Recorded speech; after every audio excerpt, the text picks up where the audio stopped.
be part of this distinguished panel. Maybe an odd man out in the panel.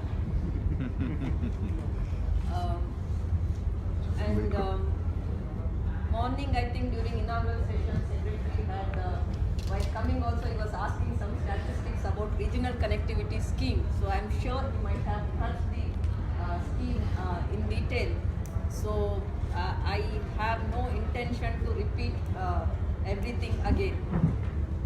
The scheme is there already on the website, so bidding is on, so most of you may be aware of the salient features.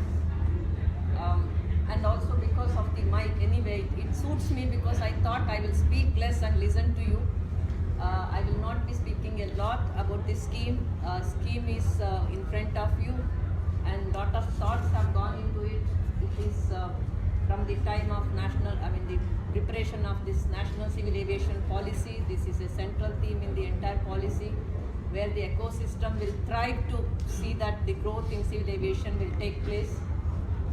It will address the issue of passengers' affordability and also the operators' viability. One way it is directly benefiting the sector, and in a broader sense it is also addressing the issue of the economy and growth. And we expect that the smaller towns will link to the bigger cities, and the even tier 2 and 3 cities will be part of the entire nation's growth. They will be part of the entire story. So with this background, the scheme is there. If you ask me whether it's a perfect scheme, yes, as a in-charge joint secretary in the ministry, I accept that there have been a lot of challenges in this scheme. It is evolving. I was delayed because we have postponed the final bidding date by one more week because so many suggestions had come during the stakeholders discussion. So we are still working out what should be the components in the final bid document, so that it will enable people to participate more and more, and the objective is achieved. It has it's an enabler. It cannot fit into the business plan of each and every one. It gives a framework under which there can be business models with different business models can work, and some may not.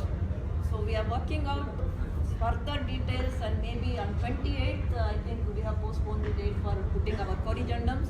So 28th, again the window for the bidding will start. I hope lot of issues of the flexibility which have come again and again by the stakeholders have been considered in that, and I am hopeful that many operators will participate. Morning, Secretary was asking the figure, around 20 airlines have already registered, and we expect that more airlines will show the interest in this scheme. And it's actually evolving. We learn from lessons, and we learn how we go about it. The way forward, because it's a 10-year scheme.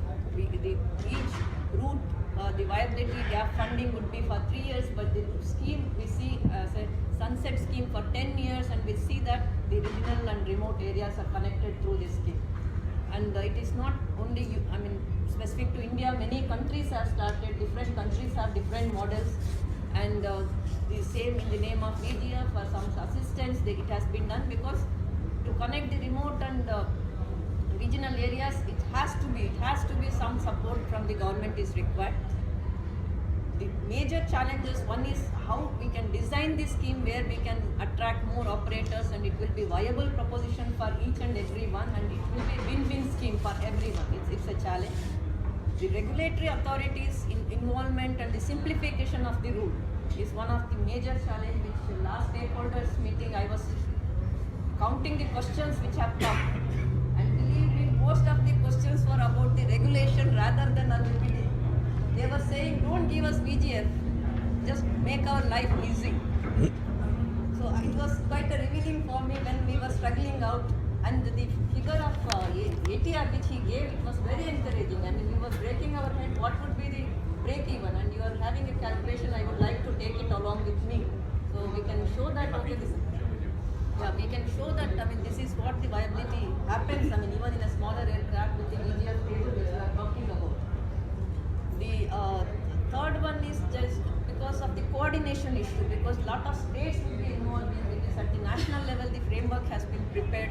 So it is the job of the ministry that the people who are involved from the service bearer side, they would be taking care of these issues.